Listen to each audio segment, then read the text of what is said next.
Quand j'étais à l'université, encore quand j'étais encore au collège, mon but c'était de finir magistrat, magistrat de siège.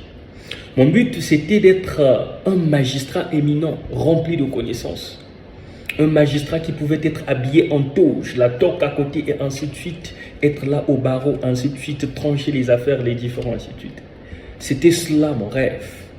Et quand je suis arrivé à l'université, il fallait que je travaille dur pour ce rêve-là, devenir magistrat. Parce que c'était un rêve qui, quand je m'asseyais, quand je mangeais, tout ce que je faisais, je voulais être magistrat. Je voyais cela, je pouvais sentir cela, je pouvais respirer cela. Chemin faisant, j'avais compris qu'il y a des rêves qui ne méritent pas d'être vécus. Il y a des rêves qui ne méritent pas d'être nourris en fait. Parce que avant que vous puissiez nourrir un rêve, vous devez tenir compte de l'environnement. Vous devez tenir compte des réalités de votre pays. C'est cela. Mais sinon, le but, c'était d'être magistrat. Je ne peux pas dire qu'il est trop tard, mais je pense que je n'ai plus l'âge ou encore je n'ai plus cette énergie que j'avais avant pour faire les études juridiques afin de finir magistrat. Une façon de dire que aujourd'hui, vous pouvez avoir un rêve. Mais testez ce rêve de par l'environnement que vous vivez. Testez ce rêve de par là où vous êtes. C'est cela en fait. Parce que la vie a déçu beaucoup de gens. Il n'y a pas que moi. Il y a aussi ceux de ma promotion qui avaient le même rêve que moi, qui voulaient aussi être magistrat. Mais par après, quand on ne réalise pas son rêve, vous savez qu'est-ce qui se passe? On vit l'énergie du désespoir. On se laisse emporter par le vent. Vous ne devez pas être de ceux-là. Vous avez un rêve, c'est bien. Tout le monde a le monopole de rêver. Si Martin Luther King pouvait rêver, pourquoi pas toi? Tu dois rêver.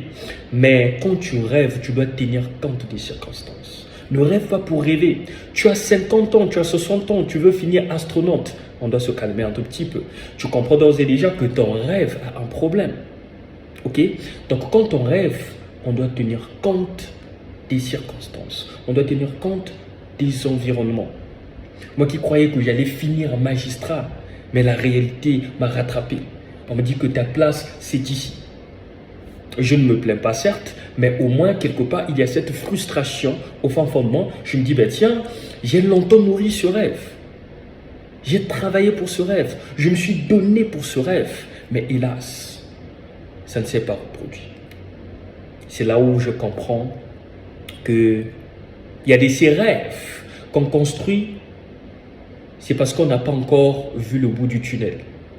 C'est parce qu'on définit les situations de par les circonstances présentes. Or, rien n'est immuable dans la vie. Rien n'est immuable. Tout est changeant.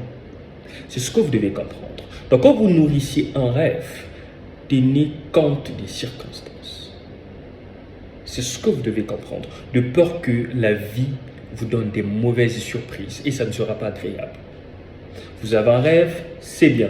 Rêvez grand. Je vous encourage de rêver grand, mais tenez compte des circonstances. C'est ce que vous devez comprendre.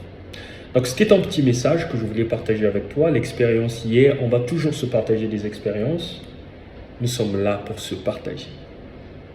À nous revoir dans une prochaine vidéo. Au revoir.